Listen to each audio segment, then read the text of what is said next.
This new at 6, concerns over scuba safety bubble up after a busy weekend for rescuers. 2 different times, divers had to be taken to the hospital. KITV4's Paul Drews now joins us in studio to take a look at scuba safety.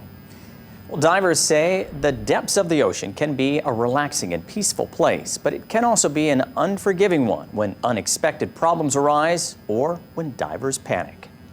Mauna Loa Bay is a busy place for ocean activities and a popular one for diving, as there's plenty to see underwater. Mauna Loa Bay, we have reef diving, we have wreck diving, we have drift diving.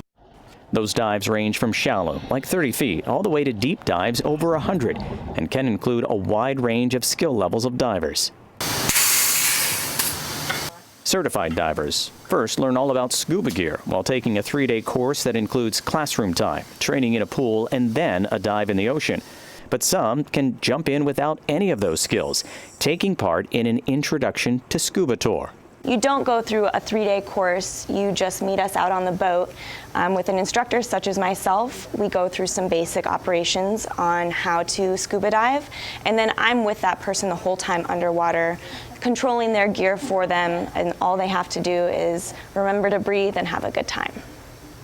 While the underwater views can be spectacular, Kitty says divers can get into trouble, especially if they panic, because you can't just take a time out when you're 60 feet below the surface. But a lot of people tend to get really nervous when a little bit of water gets in their mask because it's touching the inside of their nose and it makes them feel like they're not able to breathe. On Sunday, an East Oahu Scuba Company said it called 911 as a precaution after a diver came up from a shallow dive and said he felt weird. Paramedics treated him for a possible case of decompression sickness, known as the bends, as they took him to the hospital. The bends is something that you can very easily avoid if you follow the proper steps underwater.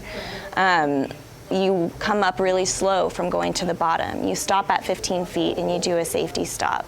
As long as you're calm and in control, there's really no reason why that would ever happen to somebody. That incident came a day after a woman in her 50s diving in the bay was found unresponsive. She was rushed to shore, then taken to the hospital in critical condition. The same scuba company said the woman was an advanced ocean water diver on one of their boats. 2 incidents in one weekend not only caught the attention of rescuers, but also the dive industry. Anytime there's, a bad event that happens while they're diving, of course it makes people nervous to try it or more afraid that something may happen to them. But we take a lot of precautions to make sure that our divers are safe when they go in the water.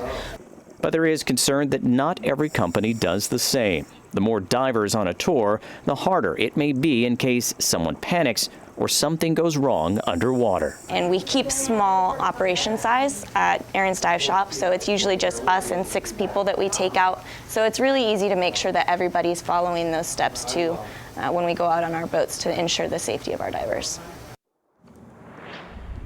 Now, while scuba accidents do happen in Hawaii, the incident rate is still very low compared to the number of divers in the water each day around the islands. Reporting live, Paul Drews, KITV4 Island News.